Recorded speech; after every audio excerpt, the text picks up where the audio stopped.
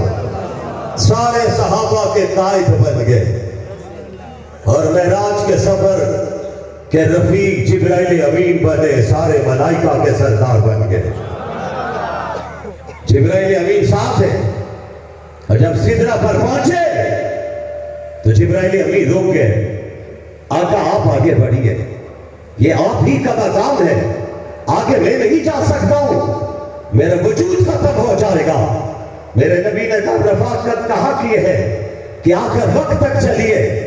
تو میرے ساتھیوں نوجوانوں، یہاں پہ دو جملے امیر شریعت کے اور والد ماجد کے سنانا چاہتا ہوں، ایمان تازہ کرنا چاہتا ہوں. حضرت والد ماجد فرمایا کرتے تھے جب جبرائیل امین سے کہا آگے بڑھیے میرے ساتھ چلیے تو جواب آیا کہ آگے بڑھتا ہوں، وجود ختم ہوتا ہے، جبرائیل باقی نہیں رہتا، پار ختم ہو جائیں گے، میں آگے نہیں جا سکتا ہوں. آگے رب کی انوار و تجلیات کی بارش برس رہی ہے، یہ آپ ہی کا مقام ہے، آپ آگے تشریف لے جائیے. ارے میرے ساتھیوں، میرے نوجوانوں، توجہ سے سننا، ایک جملہ کہنا چاہتا ہوں، عاشقان مصطفیٰ کو تحفے میں دینا چاہتا ہوں. جملہ کیا ہے؟ بزرگ کہتے ہیں ارے جہاں پر نوریوں کے سردار کی انتہا ہوتی ہے وہیں سے امام الانبیاء کی ابتدا ہوتی ہے.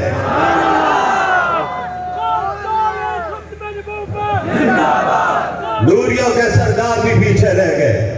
میں آپ کی ترجمانی کر رہا ہوں، پھر شہید ختم نبوت کا بار بار ذکر کر رہا ہوں. اللہ ان کو لمبی زندگی نصیب فرمائے. حضرات محترم، نوریوں کے سردار پیچھے رہ گئے، امام الانبیاء آگے بڑھ گئے. اور اس پر والد ماجد کہا کرتے سفر معراج میں سدرۃ المنتہا سے گزر کر جب میرے نبی عرش عظیم پر پہنچے، عرش آخری ٹھکانہ ہے، رب نے بھی بتا دیا ہے. سنو، اس میں بھی سفر معراج میں بھی ختم نبوت موجود ہے. رب نے کہا میں نے آخری نبی بنا کر آخری مقام پر پہنچا کر دنیا کو بتا دیا ہے نبوت کا سلسلہ بند ہو چکا ہے، اب قیامت تک کوئی نبی نہیں آئے گا. تو میرے نبی نے کہا تھا جب صحابہ بیٹھے ہوئے تھے، چار نثار بیٹھے ہوئے تھے، شہدائی بیٹھے ہوئے تھے، فدائی بیٹھے ہوئے تھے، نبی کی عزت اور ناموس پر جانوں کو نچھاور کرنے والے بیٹھے ہوئے تھے. تو میرے نبی نے کہا تھا اور میرے صحابہ تمہیں بتاؤں، تم میں ایک بیٹھا ہوا ہے جس کو میں نے مانگ کے لیا تھا. امیر شریعت کے وہ دو جملے بھی یاد رکھیے. شاہ جی سے پوچھا گیا تھا شاہ جی بتا دیجئے صحابہ میں اور عمر فاروق میں فرق کیا ہے؟ تو شاہ جی نے کہا تھا جوانوں سنو غور سے، ارے سارے صحابہ آئے میرے نبی کے مرید بن کر آئے، عمر آئے میرے نبی کی مراد بن کر آئے. سبحان اللہ، کیسی عظمت والے لوگ آئے، کیسی شان والے. آج جہاں پر نبی کا ذکر ہوتا ہے، نبی کے ساتھ صحابہ کا ذکر ہوتا ہے اور نبی کے ساتھ اہل بیت کا ذکر ہوتا ہے. اور یاد رکھنا قادیانی نبی رب کعبہ کی قسم جب تک اللہ کا سورج چمکتا رہے گا، خدا کی قسم توحید کے نعرے بھی لگتے رہیں گے، ختم نبوت کے نعرے بھی گونجتے رہیں گے، صحابہ کی عظمت کے ڈنکے بھی بجتے رہیں گے، اہل بیت کی شانیں بھی بیان ہوتی رہیں گی. نعرہ تکبیر، تاج و تخت ختم نبوت، عظمت مصطفیٰ، عظمت صحابہ، نعرہ تکبیر. میرے احباب، ذکر کرتے ہوئے یقیناً مجبوراً ذکر کرنا پڑتا ہے، مرزا کا ذکر کرنا پڑتا ہے. میرا جی چاہتا ہے میں مرزا کا ذکر نہ کروں، میں ذکر کروں تو ذکر مصطفیٰ کروں، میں آمنہ کے لال کا ذکر کروں جن کے بارے میں حضرت حسان نے کہا تھا کیا خوبصورت پہنائے میں بات کی تھی. اللہ نے کیسا ان کو چونا ہوا تھا. انہوں نے جب ربائی پڑھی, ربائی کو چھوڑ رہا ہوں, صرف آخری حصے پر اپنی بات کو آخر میں لے جا رہا ہوں. حضرت حسان کے سامنے میرے نبی بیٹھے ہوئے, آمنہ کے لال بیٹھے ہوئے, سرور کائنات بیٹھے ہوئے, فخر موجودات بیٹھے ہوئے, کائنات کے سردار بیٹھے ہوئے, نبیوں کے امام بیٹھے ہوئے. ارے وہ صحابہ کتنے خوش نصیب تھے. سنو جوانوں, جو نبیوں کے امام ہیں وہ صحابہ کے بھی امام ہیں. سبحان اللہ. توجہ رکھیے, بات کی تان توڑنا چاہتا ہوں. حضرت حسان نے کہا تھا کَأَنَّكَ قَدْ خُلِقْتَ كَمَا تَشَاءُ. سبحان اللہ کی آواز آنی چاہیے. کیا کہا تھا؟ آقا میرا میزان کہتا ہے, میرا ایمان کہتا ہے, میرا دل کہتا ہے, آپ کو جب بنانے کا وقت آیا نا تو رب نے آپ سے پوچھا. پھر اس کو شاہ جی اپنے انداز میں کہتے ہیں, رب نے پوچھا محبوب بتائیے آپ کی آنکھیں کیسی بناؤں, داڑھی کیسی بناؤں, آپ کے رخسار کیسے بناؤں, آپ کے دانت کیسے بناؤں, آپ کا سینہ کیسا بناؤں, آپ کی پیشانی کیسی بناؤں, آپ کے کان کیسے بناؤں, آپ کا سر مبارک کیسا بناؤں. اللہ کے قصدی آپ جیسے جیسے کہتے کہ رب ویسے ویسے بناتا گیا ہے. اور اردو کا شاعر کہتا ہے سر سے لے کر پاؤں تک تنویر ہی تنویر ہے.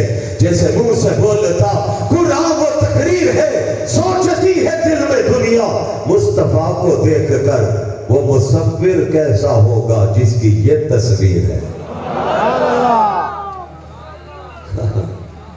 حضرات محترم, گھڑی دیکھ رہا ہوں, آپ کے چہرے پڑھ رہا ہوں, میرے اکابرین بیٹھے ہیں, مولانا آنے والے ڈنڈا لے کر, اس لیے میں بات کو بڑھانا نہیں چاہتا ہوں, صرف پیغام دینا چاہتا ہوں. آئیے صفوں کو منظم کیجئے. آپ کے اکابرین نے ختم نبوت کی جنگ چوکوں میں لڑی, چوراہوں میں لڑی, میدانوں میں لڑی, ارے پنڈالوں میں لڑی. جنگ لڑنے کا وقت آیا تو آپ کے اکابرین نے یہ جنگ اسمبلی میں لڑی, قومی اسمبلی میں لڑی, سینٹ میں لڑی. لڑنے والے کون کون آئے, کیسے کیسے مرد مجاہد آئے, انہی میں ایک دو نام صرف لینا چاہتا ہوں. ایک مرد مجاہد آئے تھے, دنیا مفکر اسلام حضرت مولانا مفتی محمود کے نام سے جانتی ہے, قادیانیت کا نمائندہ. آج نوجوان ہم سے کہتا ہے, سیالکوٹ کا نوجوان بھی پوچھتا ہے ملا کا سیاست میں کیا کام ہے, ملا نے کیا کارنامہ سر انجام دیا ہے. میں اس نوجوان سے کہتا ہوں آئیے مجھ سے جواب لیجئے, اگر 70 کی اسمبلی میں ملا موجود نہ ہوتے تو قادیانیت کا نمائندہ مرزا ناصر جب پہنچا تھا تو مرزا ناصر نے کہا تھا, ذوالفقار علی بھٹو کا دور تھا, وزیر قانون جناب عبدالحفیظ پیرزادہ تھے, اٹارنی جنرل یحییٰ بختیار تھے, اور پیرزادہ صاحب کا تعلق بھی سندھ سے تھا, بھٹو صاحب کا تعلق بھی سندھ سے تھا, یحییٰ بختیار کا تعلق کوئٹہ سے تھا. مرزا ناصر نے کہا میں نے قانون سے بات کرنی ہے, تو یحییٰ بختیار نے کہا تھا اگر لارڈ میکالے کے قانون پہ بات کرنی, تعزیرات پاکستان پہ بات کرنی, آئین پاکستان پہ بات کرنی, دستور پاکستان پہ بات کرنی, تو آپ کو عبدالحفیظ کی زیادہ جواب دیں گے, آپ کو یحییٰ بختیار جواب دیں گے. اور اگر آپ نے بات قرآن پہ کرنی ہے, بات آپ نے سنت پہ کرنی ہے, بات صحاح ستہ پہ کرنی ہے, بات آئمہ کے اقوال پہ کرنی ہے, آپ نے بات اگر فقہا کے فتاوی پر کرنی ہے, تو فرمایا یہ جواب ہم نہیں دے سکتے. یہ جواب دیں گے اسی قومی اسمبلی میں ایک مرد آہن بیٹھا ہوا ہے جسے مولانا مفتی محمود کہتے ہیں, وہ تمہارے جواب دیں گے. اور نوجوانوں سنو, اگر اس اسمبلی میں مولانا مفتی محمود نہ ہوتے, پیرزادہ صاحب کو دینی علوم پر کوئی ناز نہیں تھا, انہوں نے لارڈ میکالے کے قانون کو پڑھا ہوا تھا, یحییٰ بختیار کو بھی کوئی ناز نہیں تھا, ذوالفقار علی بھٹو کو بھی نہیں تھا. ارے یہ نمائندہ آپ کے تھے تو چٹائیوں پر بیٹھ کر پڑھنے والے ہی لوگ تھے, جن چٹائیوں پر بیٹھنے والوں نے صبح شام اللہ کا قرآن پڑھا تھا, نبی کی احادیث پڑھی تھی, اجماع پڑھا تھا, فقہا کے فتاوی کو پڑھا تھا. اس اسمبلی میں پہنچے, حضرت مولانا مفتی محمود نے کم و بیش 16 دنوں تک اس کے سوالوں کے جواب جناب یحییٰ بختیار کے ذریعے قادیانیت کو ملا, اور ان کے نتیجے میں پوری قومی اس قومی اسمبلی کو میں اگر آج کہوں کہ وہ سیکولر اسمبلی تھی، غلط بات نہیں تھی۔ خان عبد الولی خان جیسے لوگ بیٹھے ہوئے تھے، غوث بخش پسنجو لوگ جیسے بیٹھے ہوئے تھے، ارے مری جیسے لوگ بیٹھے ہوئے تھے، بڑے بڑے نامور سیاستدان بیٹھے ہوئے تھے، ایسے سیاستدان تھے دنیا جن کو تسلیم کرتی تھی۔ انہوں نے سب نے بیک زبان کہا کہ حضرت مفتی صاحب نے جو دلائل دیے ہیں، جو فتویٰ دیا ہے، ہم سب اس فتوے پر دستخط کرتے ہیں اور اعلان کرتے ہیں جو ختم نبوت کا باغی ہے وہ پاکستان کا بھی باغی ہے، وہ آئین کا بھی باغی ہے۔ نتیجہ آپ نے دیکھا، نوجوانوں پھر آگے چلتے ہوئے یہ تحریک چلی۔ 53 کو چھوڑ رہا ہوں، 74 کی بات کر رہا ہوں۔ پاکستان کی قومی اسمبلی نے متفق کا فیصلہ کیا، قادیانیوں کو غیر مسلم اقلیت قرار دیا۔ بعد میں زرداری صاحب آئے، یوسف رضا گیلانی آئے، نواز شریف، شاہد حقان عباسی آئے۔ اس دور میں بھی ناموس رسالت کے قانون میں ترمیم کی کوشش کی گئی۔ ترمیم لانے کے لیے قرارداد آئی، عالمی مجلس تحفظ ختم نبوت کے یہ بزرگ بیٹھے ہوئے۔ مجھے یاد ہے اس دور کا مرد درویش، سفید ریش، اللہ کا ولی حضرت خواجہ خان محمد کی قیادت میں تحریک ختم نبوت آگے بڑھی۔ نتیجہ کیا ہوا؟ پاکستان کی قوم نے دیکھا، کراچی میں ریلی ہوئی، کراچی کے بعد دوسری ریلی لاہور میں ہوئی۔ کراچی کی ریلی میں میرے قائد مولانا فضل الرحمان جو مدینہ منورہ سے 2 رات پہلے کراچی پہنچے تھے، انہوں نے جمع غفیر کو مخاطب کر کے کہا تھا کہ میں آج امریکہ کی لابی، یہود کی لابی، انہیں ایک بات بتانا چاہتا ہوں، تم نے اگر امریکہ سے وفا کی قسم اٹھائی ہے تو میں نے گزشتہ سے پیوستہ رات مدینہ منورہ میں مواجہ کے سامنے نبی کو گواہ بنا کر قسم اٹھائی ہے، ہم جانے دے دیں گے، اس قانون کو چھیڑنے کی اجازت نہیں دیں گے۔ لاہور میں ریلی جاری تھی کہ اسٹیج پر اطلاع ملی کہ حکومت نے اپنی قرارداد واپس لے لی۔ آپ بتائیے اگر آپ کے علماء اور اکابرین نہ ہوتے تو یہ جنگ کیسے آگے چل سکتی تھی؟ اور آج اس عظیم اجتماع کے ذریعہ میں ایک بات آخری کہنا چاہتا ہوں۔ 6 ستمبر یوم دفاع پاکستان کے طور پر عالمی مجلس نے بھی منایا اور 7 ستمبر یوم دفاع ختم نبوت کے طور پہ منایا گیا۔ ہم سے بڑھ کر پاکستان کا وفادار کوئی نہیں۔ خدا کی قسم اٹھا کے کہتا ہوں، میں اپنے قائد کے الفاظ آپ کے سامنے رکھ رہا ہوں کہ اگر پاکستان کے لیے ضرورت پڑی تو NGOs والے نہیں ملیں گے، ڈالر کھانے والے نہیں ملیں گے۔ یاد رکھنا، نعرہ تکبیر، تاجدار ختم نبوت ہمارے مولانا مفتی محمد حسن صاحب، ہمارے مخدوم حضرت مولانا مفتی محمد حسن صاحب دامت برکاتہ العالیہ بھی تشریف لا چکے ہیں۔ تشریف رکھیے بھائی۔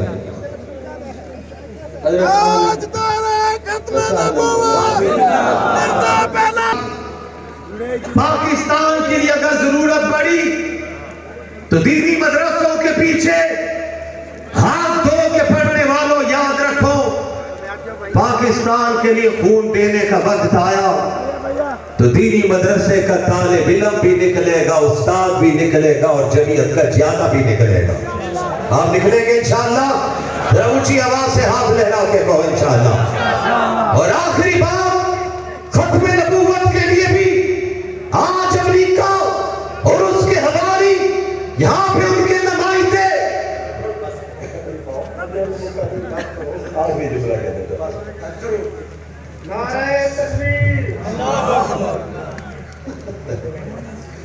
حضرات محترم مولانا اللہ وسائع چاہتے ہیں یہ جملے شاید وہ ادا کرے، لیکن میں یہ جملے ادا کر کے اجازت چاہتا ہوں کہ رب کعبہ کی قسم، قومی اسمبلی پر ہمارے